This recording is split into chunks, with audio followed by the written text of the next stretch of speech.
Hi fifth graders, we are here today to do lesson 2. Remember, if you're confused on which one it is, it's lesson 2, fifth grade, module 6. So even if your papers are out of order, you should be able to find it by going to lesson 2, problem set, fifth grade, module 6. We are working on coordinate planes. Coordinate planes is our last unit in fifth grade, and it's kind of a fun one. If you want an extra way to practice this, something like playing the game Battleship is a great opportunity for you to work on this. It will definitely help you master these skills really quickly. So the first thing we're going to do is number 1. It says use a set square to draw a line perpendicular to the x-axis through points P, Q, and R. Label the new line as the x-axis. Okay, so all we have to do here is take a straight edge. So it says a square to draw. I don't have a square right now. Remember we talked about earlier in this to use things that you have on hand. Well, I have a piece of paper that has a straight edge on it, so I'm going to look at line P. I also need to think about that vocabulary, perpendicular. Think about what the word perpendicular means. It means something that intersects right through it. So perpendicular, I'm going to make it a straight line that intersects through this x-axis and P, point P. So I'm going to line those up so I can draw my straight line. Those of you that have had me in class, I probably can't draw a straight line without something to help me. Okay.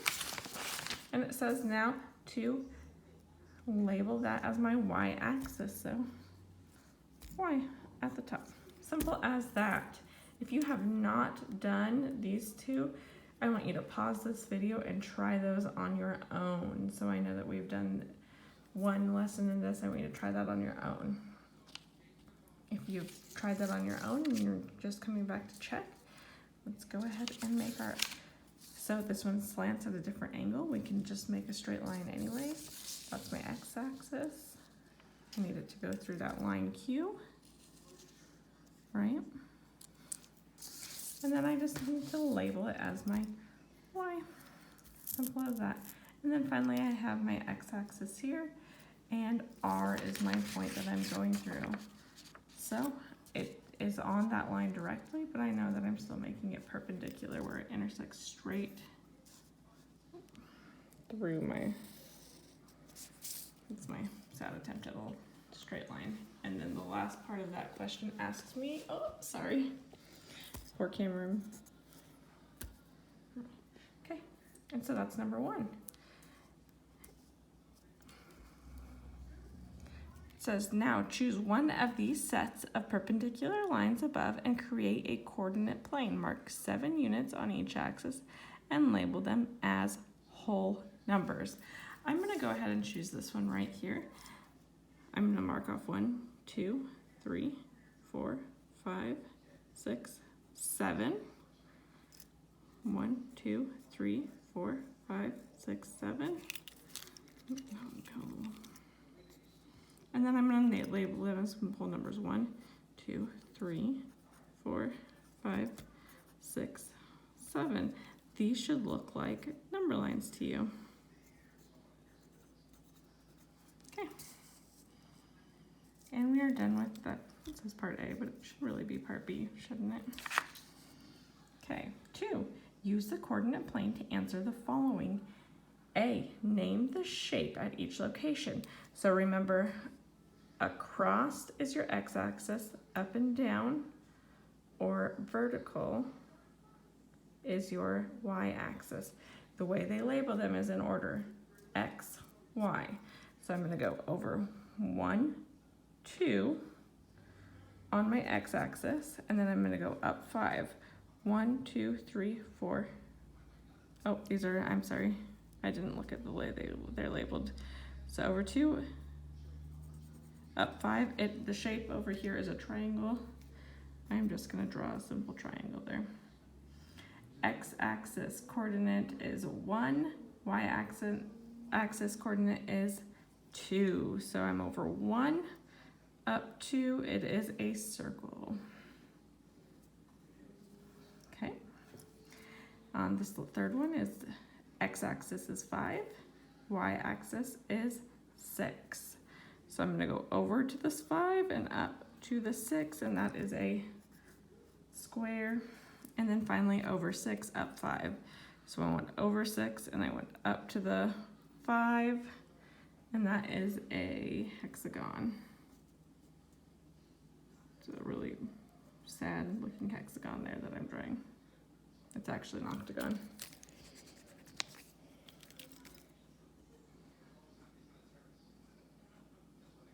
Okay. B, which shape is 2 units from the y-axis? So I'm coming over here and I'm finding 2 units over. There's only one shape that's 2 units from the y-axis, and that is the triangle. Okay, which shape has an x-coordinate of 0? X-coordinate of 0. So if I look at the x-coordinate, remember that's this way, it would be that, it's not that one, it would be this parallelogram. I looked over on my x-axis, it's going over 0 and up 1. Okay, and then finally on this question is, which shape is 4 units from the y-axis and 3 units from the x-axis? So I'm going 4 over from the y-axis, 1, 2, 3, 4, and then 3 units from the x-axis would be 1, 2, 3, and that would be that rhombus there. Okay. Hopefully so far you're finding this easy and you're able to follow along. You're just finding the spots. If you've ever played Battleship, it's just like Battleship. If you don't have Battleship, I know you can find it on Amazon pretty inexpensive, and it's a great way to learn this unit. Use the coordinate plane to answer the following. It says fill in the blanks. Shape, smiley face. And so I need to find where it's at on the x-axis and where it's at on the y-axis. So here's my smiley face right here. I can look down on my x-axis. It is at 2. So all I have to do is write that 2 in there. And then y-axis, I have to find where it's at. If I look over all the way on that y-axis, it is on the 1. So my coordinates are 2 for the x-axis and 1 for the y-axis. Diamond right here.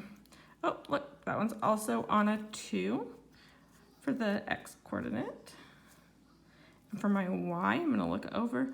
Ooh, interesting. So this one doesn't have anything, but we're going to use our abilities for, I'm going to zoom in there, for understanding fractions. So I know it goes 3. There's something here, but it's not labeled. 3.5, something not labeled.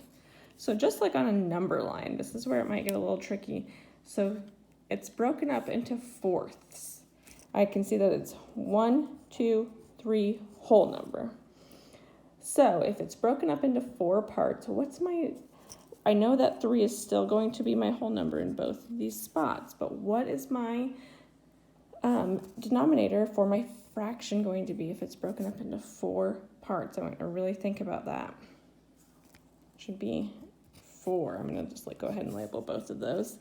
And then this is 1 part, so that would be 3 1/4. So we know that 2/4 is equivalent to 1/2, and then 3/4. So my actual coordinate here would be, and I'm going to go back out. Give it a second to 3 3/4. Okay, next we have the sun. I see that sun. Ooh, look, we just used that one. Where is that on the x-axis? Did it go over at all? No, it did not. So that would be at our 0 on our x-axis. And for my y, we just figured that one out. It is also 3 3/4. Okay, and then I have my heart finally. Down here is the heart. It is, x-axis. Oh, once again, we're gonna have to figure this one out. Let's look at that one a little bit closer. This is done in the same types of breakdown. So 3 is my whole number. I'm trying to find this number and this number. So once again, it's 1, 2, 3 whole numbers. So we see that it's broken up into 4 equal parts. So my whole number is going to stay the same on these 3. And then I'm going to add my fractions in. It's broken up into 4 equal parts. So I know my denominator is 4. And that's 1 equal part. So that's 1/4. We know that 1/2 is equivalent to 2/4. And then this one would be 3/4. So on the x-axis, it is at 3 3/4, and my y-axis is at 0. Okay. B. Name the shape whose coordinates is 1/2 more than the value of the heart's x coordinate. Well, I'm going to go over here and look at my heart. So 3/4. I know that these parts in this are broken up into 1/4 increments, right? So if it's 1/2 more from this heart, this would be 1/4 and 1/4. 1/4 plus 1/4.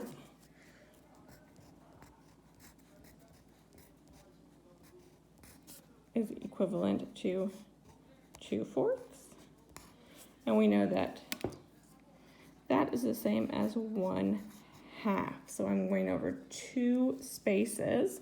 So, and it says which shape is on, or name the shape whose x coordinate is 1/2 more than the value of the heart. So if the heart is at 3/4, we're going to go over 2 jumps because that would equal 1/2. And I see that the only shape on that line, that x coordinate of 4 1/4, is the star. So I can just draw a star, or I can write the word star.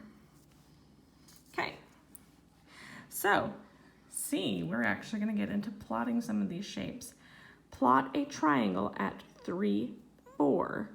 So once again, remember that it goes x and then y, x and then y. So if I'm trying to help myself remember this, I'm going to put an x over my 3 and a y over my 4 just as a reminder.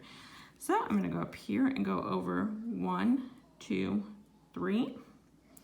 And I'm going to go up to the, make sure I'm staying on the correct line, up to that 4, and I'm going to plot a triangle right there. Okay. Plot a square at 4 3/4 and 5. So remember, it goes x, y. That's the biggest thing you need to remember during this, is it goes x, y when they give you the coordinates. So first I'm going to find 4 3/4. Oh, I remember that 4 3/4 is right after here. So I found my 4 3/4. It's the second to the last one, and 5 is all the way up here. And so then I'm going to put my square there. And then finally, plot an x at 1/2 and 3/4. So x here, y here. So over back up to my coordinate grid, 1/2 is my x, 3/4 is my y, and I'm going to put my x there. Okay. So this number 4 says, so we're now done with C. 4 says, the pirate's treasure is buried on the X on the map. How could a coordinate plane make describing its location easier? So, it shows you right here. How can making a coordinate plane help describe it? So I'm not going to write these. I'm just going to kind of talk you through the question here. I want you to think about, if you have a map right here, it looks like it's not even a square map, kind of something that's broken apart, and they have an X on there, it would be very difficult to understand the orientation, which way is north, east, south, or west, and how to describe that to somebody. You're not quite sure. How big are the sections? What is the, I'm trying to think of the word now, how long between maybe this palm tree and that X. Having a coordinate plane could tell you things like the distance and a more accurate location to help describe where that treasure would be located. Okay, as always, if you have any questions or concerns, please don't hesitate to reach out to me or any of your teachers. And we are looking forward to seeing you guys soon. Bye.